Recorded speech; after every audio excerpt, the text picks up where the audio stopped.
Snatching ગેંગના 2 આરોપીઓ ઝડપાયા છે। રાંદેર પોલીસે 5 ચોરાયેલા મોબાઈલ ફોન જપ્ત કર્યા છે। બાઇક સહિત રૂપિયા 1,35,000થી વધુનો મુદ્દામાલ કબજે કરાયો છે। મોબાઈલ સ્નેચિંગ ગેંગ સામે પોલીસે મોટી કાર્યવાહી હાથ ધરી છે।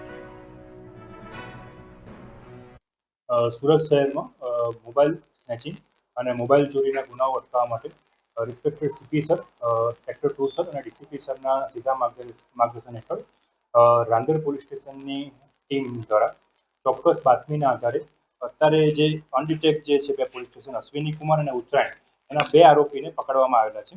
આરોપીનું નામ છે મુસ્તુફા ઉર્ફે ટીડીલી મહેમૂદ અલી સૈયદ, જે બાપુનગર રાંદેરનો રહેવાસી છે, અને બીજા આરોપીનું નામ છે અયાન ઉર્ફે અલ્લાહ રખા ગાંચી, જે દયાળ ભેસાણ રોડ રાંદેરનો રહેવાસી છે।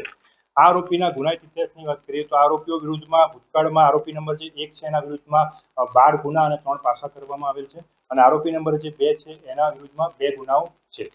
આ આરોપી પાસેથી મુદ્દામાલમાં ટોટલ 1,35,500નો મુદ્દામાલ જપ્ત કરવામાં આવ્યો છે, જેમાં 5 મોબાઈલ અને મોટરસાયકલની નો સમાવેશ થાય છે।